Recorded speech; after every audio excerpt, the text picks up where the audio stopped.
Hey, tu nous sors encore une antiquité? Et non, non, non, cette fois-ci, je vais vraiment parler d'un truc qui a été produit en 2021.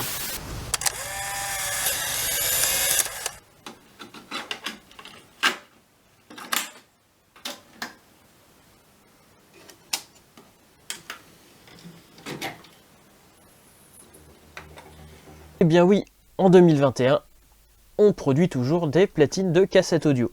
Bonjour à tous et bienvenue dans ce nouvel épisode de Tech Antique.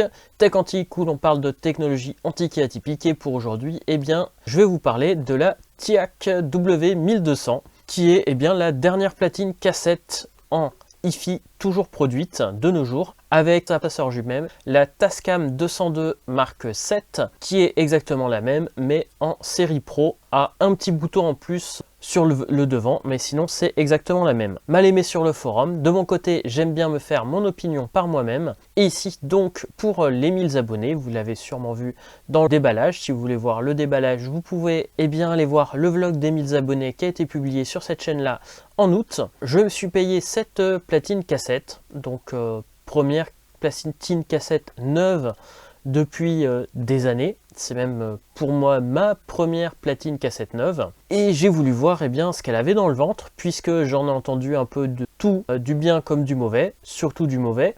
Mais d'un autre côté, j'avais du mal à voir en quoi TIAC ou Tascam pouvaient sortir des trucs complètement pourris. Et donc j'ai voulu me faire ma propre opinion. C'est ce qu'on va faire ici. Avant d'aller dans l'autre pièce et de montrer directement la platine cassette, on va parler directement des spécifications du code TIAC ou Tascam. Les spécifications sont exactement les mêmes.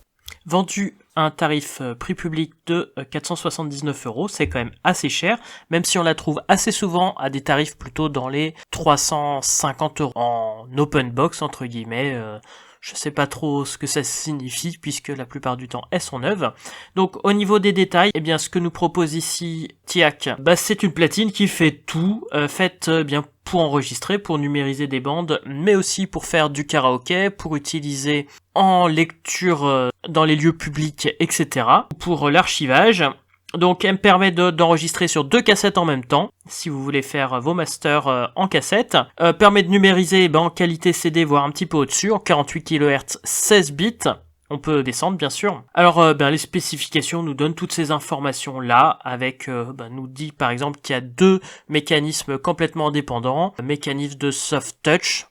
Donc ça doit être le dernier qui fait ça. Un système de réduction du bruit équivalent au Dolby B, puisque maintenant ça n'existe plus, ils ne peuvent plus avoir du Dolby B. Donc quand on voit tout ça, on peut se dire on a vraiment un truc intéressant. Sauf que si on regarde un peu plus les spécifications, c'est là où que le bas blesse, comme on dit, tout simplement, puisque on a un one flutter de 0,25%, un signal bruit de 59 décibels et une réponse en fréquence de 30 Hz à 15 kHz. Si je compare par rapport à ma plus vieille platine, c'est là où ça va faire mal, parce que ma plus vieille platine propose un one flutter de 0,07%, une réponse en fréquence de 1 Hz à 20 kHz, donc c'est-à-dire qu'on enregistre beaucoup plus. Par contre, le signal bruit est à peu près équivalent à 60 décibels. Alors, il faut savoir que cette platine cassette-là date de 1973. Et si je parle, pas de ma plus récente, mais celle juste avant, celle que j'utilisais le plus, on va dire, avant d'avoir ces nouvelles platines. Elle propose un one flutter de 0,09%, 90 décibels de signal bruit, et puis comme la vieille Sony de 20 Hz à 20 kHz, alors que là on est sur une double platine cassette, plutôt grand public, et on n'est pas sur du matériel pro. Comme promis, petit tour du propriétaire. Quand on l'allume,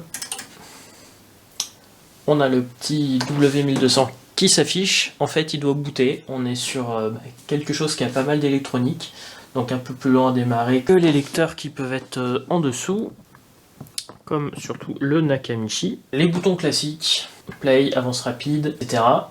Ils sont complètement symétriques, que ce soit le deck A que le deck B. Les deux enregistrent. Par contre, le deck A va avoir une position en plus, ça va être le réglage de la vitesse.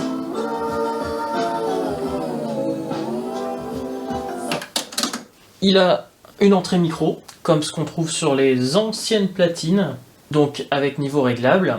Ici, l'entrée auxiliaire. Donc là, comme je vous ai dit, enregistrement, pause, enregistrement à vide. Ici, on peut directement retourner au zéro du compteur. Dimmer, pour l'affichage.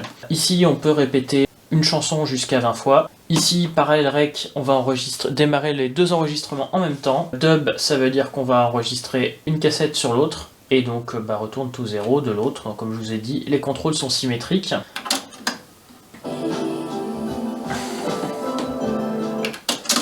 Ici donc possibilité de brancher un timer, donc dès qu'il est alimenté, il va ou lancer l'enregistrement ou lancer la lecture. Ça c'est pareil, je l'avais sur les très vieilles platines, donc c'est amusant de le retrouver ici, même si je l'ai absolument jamais utilisé. Ici un système de réduction de bruit qui est assez amusant puisqu'il va fonctionner un peu comme ma platine Pioneer que je vous ai déjà présentée, la W606DR. Donc un traitement numérique du son qui marche plutôt bien, je trouve. Et qui marche même en fait sur le grésillement des disques, même si quelquefois j'ai l'impression que certaines fréquences sont un peu coupées, comme les premiers lecteurs de mini-disques par exemple, surtout au casque. Ils sont pas forcément sur les haut-parleurs, mais au casque j'ai plus de bruit, mais sur certaines cassettes il manque un truc. À l'arrière, il y a un port USB, ça permet de numériser. Je vais vous montrer quelques tests. Le deck A a un wah flutter de 0,14%, avec une vitesse quasiment parfaite. Le deck B, par contre, a un one flutter de 0,15, un peu moins bon, comparé à ma Pioneer qui fait du 0,08, mais par contre qui n'a pas la bonne vitesse.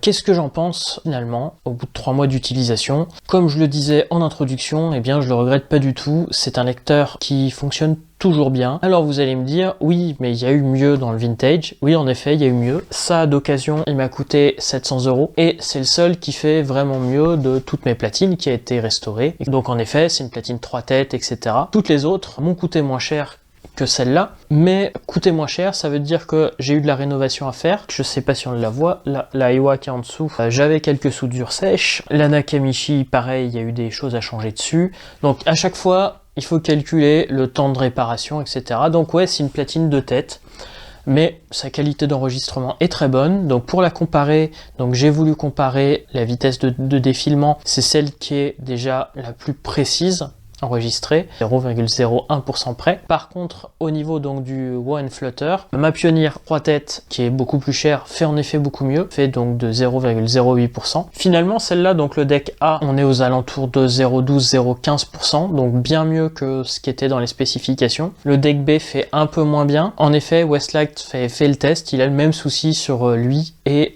ça vient en effet des courroies qui sont pas similaires et il y en a des plus ou moins bonnes. Alors si on arrive à trouver des bonnes courroies, eh bien on fera beaucoup mieux. Et puis au niveau fréquence, donc même s'il y a des spécifications moins bonnes, pareil, j'ai fait les tests pour comparer entre ma Aiwa, mes deux Pioneer, la Nakamichi et la TIC. La Pioneer TD7, c'est celle qui fait le mieux, bien sûr. Et ensuite, entre la TIAC, ma Pioneer que j'ai beaucoup utilisé l'année dernière, que je vous ai déjà présenté, le cassette avec traitement numérique, est du même niveau. La Aiwa est aussi du même niveau. Et ma Nakamichi, au final est en dessous. Elle a plus de mal sur les aigus. Au niveau aigu, tout est à peu près équivalent, mais en effet, la Pioneer peut descendre plus bas dans les graves, donc sur une type 1. Sur une type 2, je pense qu'on fera mieux sur les anciennes platines, mais elles ne sont plus produites. Donc si vous prenez cette platine-là pour enregistrer une production moderne, au final, vous n'aurez pas beaucoup d'utilité, en sachant que j'ai enregistré quand même, moi, des types 2 ferrocobalt, enfin en pur chrome. Elle s'en sort très très bien. Je dirais même mieux que certaines de mes autres platines. Elle n'est pas capable d'enregistrer le métal, par contre aucun souci pour lire une cassette métal. Je peux vous en faire ici la démonstration.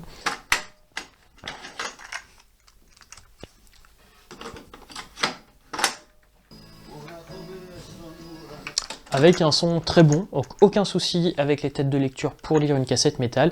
Son souci va être plutôt pour enregistrer les cassettes métal, en sachant qu'elles ne sont plus produites et ne sont peut-être plus jamais produites. Il n'y a que si vous avez un ancien stock de métal que ça peut vraiment poser problème ici. En tout cas, aucun souci pour les lire. Par contre, pour les enregistrer, eh bien, c'est une autre paire de manches. La tête de lecture va pas être capable de les enregistrer. Il y a le détecteur au-dessus qui va permettre de détecter type 2 et type 4, et donc elle va se régler automatiquement en fonction. Donc il y a eu mieux, mais en ce qu'on fait de neuf, il n'y a pas mieux, et au final, c'est à vous de voir. Si vous préférez prendre le risque de prendre une platine vintage avec la rénovation, avec du boulot à faire régulièrement dessus, ou une platine là qui va marcher très bien dès le départ. Elle n'a pas toutes les fonctions un peu spécifiques, l'auto-reverse, le Dolby C, etc. qu'on retrouve sur les autres platines, mais elle se débrouillera très bien quand même. Voilà, j'espère que cette petite vidéo vous aura intéressé. Sur ce, je vous donne rendez-vous très bientôt pour un nouvel épisode de Faute Antique ou de Tech Antique. On en reparlera sûrement de cette platine, et je vous dis donc à très bientôt.